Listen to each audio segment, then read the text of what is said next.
1977 की बात है। महाराष्ट्र के अकोला जिले में एक छोटा सा गांव था, भुला। जैसा कि नाम था वैसा ही था, भुला दिया गया गांव। दूर दूर तक बबूल के पेड़, गर्मी में तपता मैदान और गांव के बीचों बीच एक पुराना कुआं। यह कुआं सदियों से गांव की जीवन रेखा था, लेकिन उस साल की एक पूर्णिमा ने इस कुएं को गांव के लिए अभिशाप बना दिया। गांव में रहती थी माया। उम्र थी बस 32 साल, पर जिंदगी ने इतना दुख दे दिया था कि चेहरे पर उम्र से पहले ही झुर्रियां आ गई थीं। 2 साल पहले पति की अचानक मौत हो गई थी। अब वह अकेली थी, पर गांव की बुरी नजरें उस पर टिकी थीं। एक अकेली सुंदर विधवा, गांव के कुछ लोगों के लिए यह बर्दाश्त से बाहर था। गांव का एक युवक सूरज, जिसने कई बार माया को परेशान किया था और हर बार मुंह की खाई थी, उसने षड्यंत्र रचा। झूठे गवाह खड़े किए कि माया का चरित्र ठीक नहीं है। पंचायत की बैठक बुलाई गई। बिना माया को बुलाए, बिना उसकी सुने फैसला सुना दिया गया। माया को 3 दिन के भीतर गांव छोड़ना होगा। माया ने जब यह फैसला सुना तो वह रोई नहीं। उसकी आंखों में आंसू नहीं, आग थी। वह जानती थी कि यह सब झूठ है। उसने गांव की कुछ औरतों से मदद मांगी जो उसे जानती थीं, पर सब डर गए। पंचायत के, समाज के, रीति रिवाजों के। माया अकेली पड़ गई। तीसरे दिन शाम तक माया ने तय कर लिया, वह गांव नहीं छोड़ेगी। पर उसके पास एक और रास्ता था, वह रास्ता जो उस समय की औरतों के पास अक्सर अंतिम रास्ता होता था। वह चुपचाप अपना सामान छोड़कर कुएं की ओर चल पड़ी। उस रात पूर्णिमा थी। कुएं के किनारे माया ने गांव वालों की तरफ मुड़कर कहा, तुम लोगों ने मुझे जीते जी नहीं छोड़ा, मेरा चरित्र हराम किया। अब मैं जाती हूं, पर याद रखना, मैं इसी कुएं में कूदूंगी, पर मेरी आत्मा हर पूर्णिमा को इसी कुएं में कूदती रहेगी। जो भी मुझे देखेगा उसकी बारी अगली पूर्णिमा को आएगी। तुम सबको एक एक करके ले जाऊंगी। और फिर वह क्षण आया। माया ने पीछे मुड़कर नहीं देखा। एक झटके में वह कुएं में कूद गई। सफेद साड़ी का एक फड़कता हुआ टुकड़ा किनारे पर रह गया। गांव वाले दौड़े, चिल्लाए, पर बहुत देर हो चुकी थी। कुएं से सिर्फ एक आवाज गूंजी, मैं लौटूंगी हर पूर्णिमा को। गांव वाले अगले दिन कुएं से माया का शरीर निकालना चाहते थे, पर एक अजीब बात हुई। रस्सी और बाल्टी कुएं में डालते ही टूट जाती। कोई भी नीचे नहीं उतर पाया। आखिरकार उन्होंने कुआं बंद करने का फैसला किया। एक बड़ा पत्थर लाकर कुएं को ढक दिया गया, पर कोई नहीं जानता था कि पत्थर आत्माओं को नहीं रोक सकता। 1 महीने बाद फिर पूर्णिमा आई। गांव वाले माया की बात भूल चुके थे। कुछ ने तो मजाक भी उड़ाया। पर रात के 12 बजे जब पूरा गांव सो रहा था, कुएं से आवाज आनी शुरू हुई। ठक ठक ठक, जैसे कोई पत्थर को अंदर से खटखटा रहा हो। गांव का एक बुजुर्ग, रामदास काका, जो माया के पिता की उम्र के थे, ने खिड़की से झांका। उन्होंने देखा माया की आत्मा कुएं के ऊपर तैर रही है। वह ऊपर उठती है और फिर नीचे कुएं में गिरती है, फिर उठती है, फिर गिरती है। ऐसा लग रहा था जैसे वह बार बार उसी क्षण को जी रही है जब उसने कूदने का फैसला किया था। अगली सुबह रामदास काका मृत पाए गए। डॉक्टर ने कहा, हार्ट अटैक। पर गांव वाले जानते थे सच। रामदास काका ने माया को देख लिया था, और माया ने कहा था, जो देखेगा उसकी बारी अगली पूर्णिमा को आएगी। रामदास काका पहला शिकार थे। दूसरी पूर्णिमा को सूरज, वही युवक जिसने माया पर झूठा आरोप लगाया था, अपने घर में शराब पी रहा था। तभी उसे आवाज सुनाई दी, सूरज आजा, मैं तेरा इंतजार कर रही हूं। वह बेसुध होकर कुएं की ओर चल पड़ा। अगली सुबह उसे कुएं के पास पड़ा पाया गया। जिंदा था, पर पागल हो चुका था। बस एक ही बात दोहराता, माया मुझे माफ कर दे, माया मुझे माफ कर दे। धीरे धीरे गांव वालों ने भुला छोड़ना शुरू कर दिया। जो देखता वह मर जाता या पागल हो जाता। 10 साल के अंदर गांव पूरी तरह खाली हो गया। केवल कुआं रह गया और माया का अभिशाप। अब भुला गांव वास्तव में भुला दिया गया गांव बन चुका था। साल 2023। माया की भतीजी, जो शादी के बाद दूसरे गांव चली गई थी, अपनी 10 साल की बेटी प्रिया के साथ भुला गांव लौटी। प्रिया ने कुएं की कहानी सुनी थी। उस रात पूर्णिमा थी। प्रिया ने मां से कहा, मैं माया काकी से मिलना चाहती हूं। वह बुरी नहीं है, वह तो दुखी है। प्रिया ने कुएं के पास बैठकर कहा, माया काकी, मैं जानती हूं तुम दुखी हो, तुम्हें न्याय नहीं मिला, पर अब चले जाओ। तुम्हारे लिए कोई नहीं रोएगा अगर तुम यहीं रहोगी। माया की आत्मा प्रकट हुई। उसने प्रिया को एक फूल दिया और मुस्कुराई। कुएं से सुनहरी रोशनी निकली और माया की आत्मा सदा के लिए शांत हो गई। माया की कहानी सिर्फ एक भूतिया कहानी नहीं है। यह उस समाज का आईना है जो औरतों को जीते जी न्याय नहीं देता और मरने के बाद उन्हें चुड़ैल बना देता है।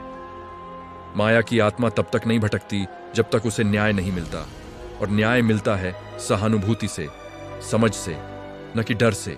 कहानी काल्पनिक है, पर समस्या वास्तविक है।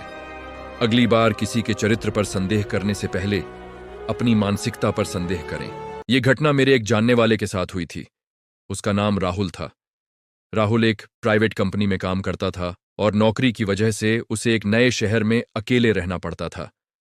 उसने एक पुराना सा 2 कमरों का फ्लैट किराए पर लिया था। पड़ोसी कम थे, और जो थे भी वो ज्यादातर दिन में ही दिखते थे। रात में वो बिल्डिंग एक अजीब सी खामोशी में डूब जाती थी। राहुल को शुरू के कुछ दिन सब ठीक लगा, लेकिन फिर उसे महसूस होने लगा कि रात के समय कोई उसे देख रहा है। अकेले कमरे में बैठे बैठे अचानक ऐसा लगता जैसे कोई पीछे खड़ा हो। वो कई बार पीछे मुड़कर देखता, लेकिन वहां कोई नहीं होता। उसने सोचा शायद नई जगह है, इसलिए दिमाग वहम कर रहा है। एक रात राहुल देर से सोया। अचानक उसकी नींद खुली। कमरे में अजीब सी ठंडक थी और तभी किसी ने धीमी आवाज में कहा, राहुल। वो आवाज इतनी साफ थी जैसे कोई उसके बिल्कुल पास खड़ा हो। राहुल की सांस रुक गई। उसने आंखें खोलीं। कमरा अंधेरे में डूबा था। फिर आवाज आई, राहुल, मैं यहीं हूं। अब आवाज बिल्कुल उसके पीछे से आ रही थी। राहुल का दिल जोर जोर से धड़कने लगा। उसका शरीर हिल नहीं पा रहा था, और तभी उसने महसूस किया किसी की सांसें उसकी गर्दन के पास। अचानक कमरे की लाइट अपने आप जल गई और राहुल ने जो देखा वो आज तक किसी को ठीक से बता नहीं पाया। कमरे के कोने में एक परछाई खड़ी थी, लंबी, बिल्कुल स्थिर, और उसकी आंखें नहीं, वो आंखें नहीं थीं, बस 2 काले खाली गड्ढे। अगली सुबह राहुल फ्लैट छोड़ चुका था। आज भी वो उस बिल्डिंग के पास नहीं जाता, क्योंकि जाते समय चौकीदार ने एक बात कही थी, आप पहले नहीं हैं जो रात 3 बजे अपना नाम सुनकर यहां से गए हों। और वो परछाई आज भी उस फ्लैट में रहती है। अगर आपको ये कहानी डरावनी लगी तो सोचिए, आज रात 3 बजे अगर कोई आपका नाम ले तो क्या आप पीछे मुड़कर देखेंगे? धीमा सर्द सा संगीत शुरू होता है, दूर से मुंबई लोकल ट्रेन की हल्की आवाज के साथ। होस्ट की आवाज गहरी और स्वागत करने वाली। होस्ट, आप सुन रहे हैं खौफ सूत्र, वो धागा जो आपको आपके सबसे गहरे, सबसे काले डरों से जोड़ता है। कहानियां जो सिर्फ डराती नहीं, आपके साथ रह जाती हैं, जो जमीन, गलियों और हमारी अपनी धरती की परछाइयों में जड़ें जमाए हुई हैं। अगर आप यहां नए हैं तो आप अभी एक ऐसी जगह में दाखिल हुए हैं जहां हर कहानी सुलगता हुआ एक श्राप है जिसे सुलझाना बाकी है। हम आपके लिए लाते हैं भारत के दिल से निकला डर, हड्डियां तक कंपका देने वाली लोक कथाएं, सच्ची दैहिक मुठभेड़ें और मौलिक दुस्वप्न, सब हिंदी की गहराई में। आज रात हम हैं मुंबई की उन गलियों में जो दिन में तो लाखों लोगों से भरी रहती हैं, पर रात होते ही किसी और का हो जाती है। अमन का फ्लैट मुंबई के बोरीवली इलाके में था, एक पुरानी सी 5 मंजिला इमारत में। बाहर का शोर, रिक्शे की आवाज और महानगर की जिंदगी की धड़कन, सब कुछ नॉर्मल था। गड़बड़ शुरू हुई जब अमन ने रात की शिफ्ट में काम करना शुरू किया। कहानी बोरीवली की वो सीढ़ियां। काशी भाई ने डरते हुए आसपास देखा। साहब, आप रात की शिफ्ट में आते हैं ना? एक बात याद रखना, कभी भी ठीक रात 2 बजे सीढ़ियों का इस्तेमाल मत करना। लिफ्ट चाहे खराब हो, बिजली चाहे चली जाए, सीढ़ियों पर मत जाना। क्या हुआ काशी भाई, सब ठीक तो है? अमन ने पूछा। अमन ने इसे बुजुर्ग का भ्रम समझा, हंस दिया और चला गया। और फिर उसने गिनती सुनी। 1, साफ बच्चे जैसी आवाज। 2, आवाज नजदीक आ रही थी। 3, 4, 5, गिनती उल्टी दिशा से आ रही थी, ऊपर से नीचे की ओर। अगर आप यहां नए हैं तो आप अभी एक ऐसी जगह में दाखिल हुए हैं जहां हर कहानी सुलगता हुआ एक श्राप है जिसे सुलझाना बाकी है। हम आपके लिए लाते हैं भारत के दिल से निकला डर, हड्डियां तक कंपका देने वाली लोक कथाएं, सच्ची दैहिक मुठभेड़ें और मौलिक दुस्वप्न, सब हिंदी की गहराई में।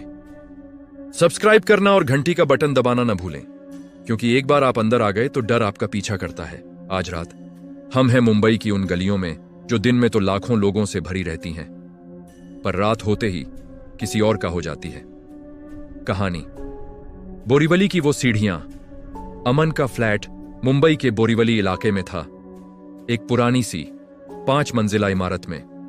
बाहर का शोर, रिक्शे की आवाज और महानगर की जिंदगी की धड़कन, सब कुछ नॉर्मल था। गड़बड़ शुरू हुई जब अमन ने रात की शिफ्ट में काम करना शुरू किया। वो रोज रात को ठीक 1:30 बजे घर लौटता। इमारत का चौकीदार काशी भाई हमेशा गेट के पास बेंच पर ऊँघते मिलते। एक रात अमन ने देखा कि काशी भाई बेहद परेशान लग रहे थे। क्या हुआ काशी भाई, सब ठीक तो है? अमन ने पूछा। काशी भाई ने डरते हुए आसपास देखा। साहब, आप रात की शिफ्ट में आते हैं ना? एक बात याद रखना, कभी भी ठीक रात 2 बजे सीढ़ियों का इस्तेमाल मत करना। लिफ्ट चाहे खराब हो, बिजली चाहे चली जाए, सीढ़ियों पर मत जाना। अमन ने इसे बुजुर्ग का भ्रम समझा, हंस दिया और चला गया। फिर वो रात आई। ऑफिस से लौटते वक्त लिफ्ट में बिजली चली गई, मोबाइल की बैटरी भी खत्म। घड़ी में रात के 2 बजे थे। अमन के पास चारा नहीं था। उसे 5वीं मंजिल तक सीढ़ियां ही चढ़नी थी। पहली और दूसरी मंजिल तक सब ठीक रहा। तीसरी मंजिल पर पहुंचते ही उसे महसूस हुआ सर्दी, बिल्कुल अचानक बेहद तेज सर्दी, जैसे कोल्ड स्टोरेज का दरवाजा खुल गया हो। उसकी सांसें सफेद बादल बनकर निकलने लगीं और फिर उसने गिनती सुनी। एक साफ बच्चे जैसी आवाज, 2 आवाज नजदीक आ रही थी, 3, 4, 5।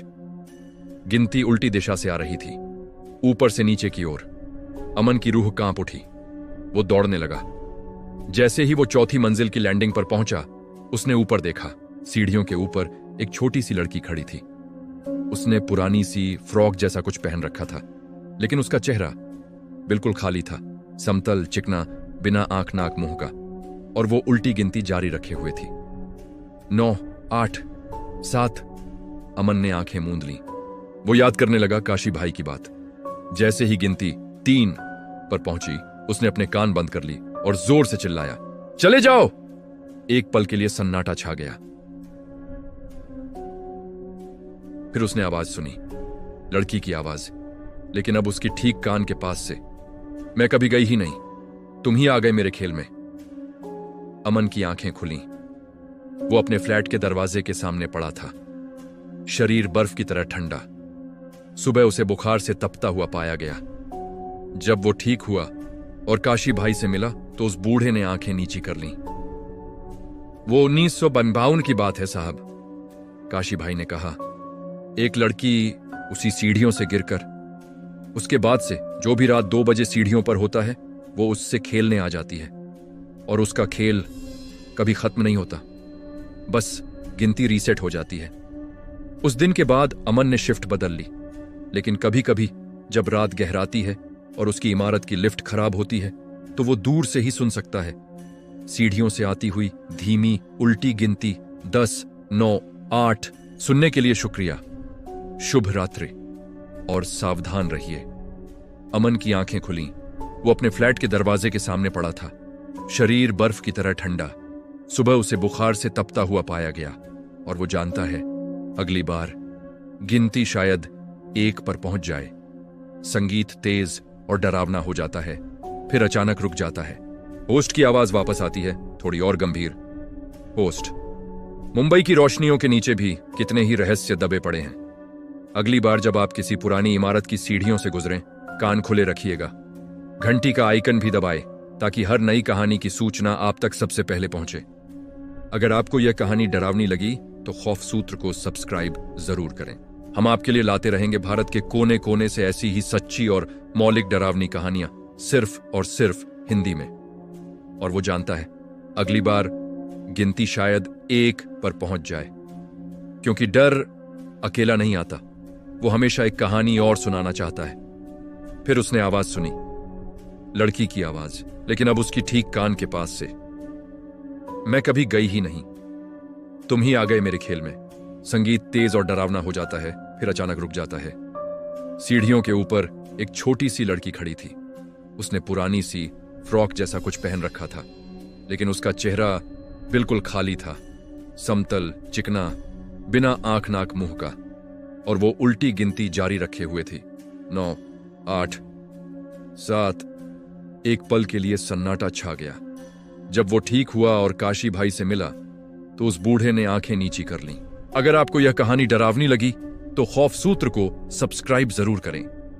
हम आपके लिए लाते रहेंगे भारत के कोने कोने से ऐसी ही सच्ची और मौलिक डरावनी कहानियां, सिर्फ और सिर्फ हिंदी में।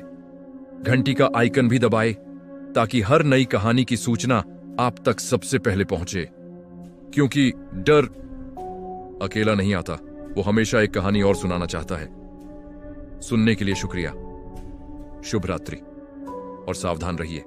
यह कहानी किसी फिल्म की नहीं है, यह एक सच्ची घटना है जो भारत के एक छोटे से रेलवे स्टेशन पर हुई थी। इस कहानी में कोई चुड़ैल नहीं है, कोई खून नहीं है, लेकिन जो हुआ वो आज भी रेलवे रिकॉर्ड में एक सवाल बनकर पड़ा है। अंदर से धीमी आवाज आई, ठीक 10 मिनट। यह घटना 2018 की है। अमित नाम का एक युवक सरकारी नौकरी के इंटरव्यू के लिए रात की ट्रेन से एक छोटे शहर जा रहा था। उसकी ट्रेन को रात 2:10 बजे एक सुनसान स्टेशन पर 10 मिनट के लिए रुकना था। स्टेशन का नाम था नरसिंहपुर जंक्शन। नाम बदला गया है। जब ट्रेन रुकी तो अमित नीचे उतरा। पूरा स्टेशन लगभग खाली था। न कोई चाय वाला, न कोई कुली, बस पीली रोशनी और अजीब सी शांति। अमित ने देखा स्टेशन मास्टर के कमरे में लाइट जल रही थी। अमित वहां गया और पूछा, सर, ये ट्रेन कितनी देर रुकेगी? अंदर बैठे आदमी ने धीमी आवाज में कहा, ठीक 10 मिनट। उसने यूनिफॉर्म पहन रखी थी। टेबल पर रजिस्टर खुला था। सब कुछ बिल्कुल सामान्य लग रहा था। लेकिन जब अमित पीछे मुड़ा तो उसने देखा स्टेशन का नाम बोर्ड टूटा हुआ था, घड़ी रुकी हुई थी और स्टेशन मास्टर के कमरे से अब कोई रोशनी नहीं आ रही थी। अमित घबरा गया। सुबह जब वो अपने इंटरव्यू शहर पहुंचा तो उसने एक रेलवे कर्मचारी से उस स्टेशन के बारे में पूछा। कर्मचारी का चेहरा अचानक बदल गया। वो बोला, आप किससे बात करके आए थे? अमित ने कहा, स्टेशन मास्टर से। कर्मचारी कुछ देर चुप रहा, फिर बोला, उस स्टेशन के स्टेशन मास्टर 5 साल पहले ड्यूटी पर ही दिल का दौरा पड़ने से मर गए थे। अमित को रेलवे रिकॉर्ड दिखाया गया। वही नाम, वही फोटो, वही चेहरा जिससे वो रात में बात करके आया था। आज भी नरसिंहपुर स्टेशन पर रात की शिफ्ट में कोई ज्यादा देर नहीं रुकता, क्योंकि कई लोगों ने कहा है रात 2 से 3 बजे के बीच स्टेशन मास्टर का कमरा अपने आप खुलता है और कोई रजिस्टर में आज की तारीख लिख देता है। अगर वो आदमी 5 साल पहले मर चुका था तो फिर उस रात अमित से बात किसने की थी?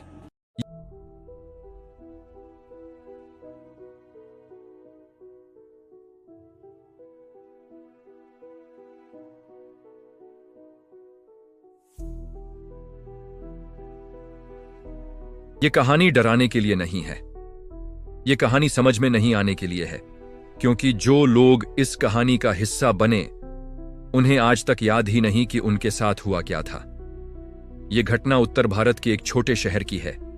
एक सरकारी गेस्ट हाउस जो ज्यादातर सरकारी कर्मचारियों और ट्रेनिंग के लिए आए लोगों को दिया जाता था। इस गेस्ट हाउस में एक कमरा था, कमरा नंबर 360। दिखने में बिल्कुल सामान्य, लेकिन वहां काम करने वाला हर कर्मचारी एक बात जानता था, कमरा 307 कभी भी स्थायी तौर पर किसी को नहीं दिया जाता था। अगर कोई मेहमान जिद करता तो स्टाफ बस इतना कहता, ठीक है, लेकिन सुबह आपको कुछ सवाल पूछे जाएंगे।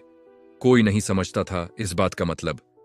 2021 में एक सरकारी कर्मचारी नाम था विकास। उसे एक रात कमरा 307 दिया गया। सुबह जब वो बाहर आया तो रिसेप्शन पर रजिस्टर में उसका नाम पहले से लिखा था, लेकिन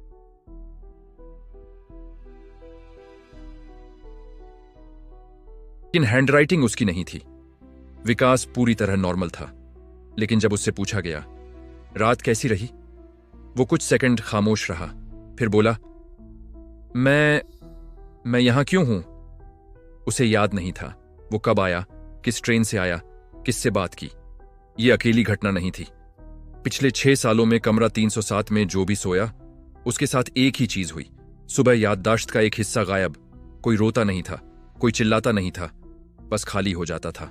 स्टाफ के अनुसार रात 3:15 बजे कमरा 307 से एक कुर्सी घसीटने की आवाज आती थी और उसके बाद किसी के धीरे धीरे नाम लेने की आवाज, लेकिन वो आवाज हमेशा उसी इंसान की होती जो कमरे में अकेला सो रहा होता।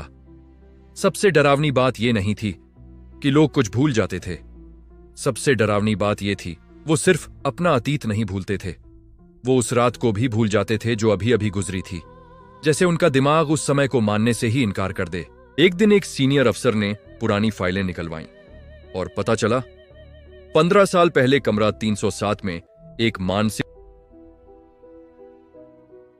रोगी को बंद रखा गया था। वो पूरी रात खुद से बातें करता था और हर सुबह कहता था, वो मेरा नाम लेकर मेरी यादें ले गया। आज भी कमरा 307 बंद है, लेकिन गेस्ट हाउस का स्टाफ एक बात मानता है, अगर कभी किसी मजबूरी में उस कमरे की लाइट जली दिखे तो वो पास नहीं जाते, क्योंकि उन्हें पता है सुबह एक और इंसान खुद से पूछ रहा होगा, मैं यहां क्यों हूं? अगर किसी रात कोई आपका नाम ले और आप जवाब दे दें तो हो सकता है सुबह आपको याद ही ना रहे कि आपने कभी जवाब दिया था। यह घटना मेरे एक जानने वाले के साथ हुई थी। उसका नाम राहुल था। राहुल एक प्राइवेट कंपनी में काम करता था और नौकरी की वजह से उसे एक नए शहर में अकेले रहना पड़ता था। उसने एक पुराना सा 2 कमरों का फ्लैट किराए पर लिया था। पड़ोसी कम थे और जो थे भी वो ज्यादातर दिन में ही दिखते थे। रात में वो बिल्डिंग एक अजीब सी खामोशी में डूब जाती थी। राहुल को शुरू के कुछ दिन सब ठीक लगा, लेकिन फिर उसे महसूस होने लगा कि रात के समय कोई उसे देख रहा है। अकेले कमरे में बैठे बैठे अचानक ऐसा लगता जैसे कोई पीछे खड़ा हो। वो कई बार पीछे मुड़कर देखता, लेकिन वहां कोई नहीं होता। उसने सोचा शायद नई जगह है, इसलिए दिमाग वहम कर रहा है। एक रात राहुल देर से सोया। अचानक उसकी नींद खुली। कमरे में अजीब सी ठंडक थी और तभी किसी ने धीमी आवाज में कहा, राहुल। वो आवाज इतनी साफ थी जैसे कोई उसके बिल्कुल पास खड़ा हो। राहुल की सांस रुक गई। उसने आंखें खोलीं।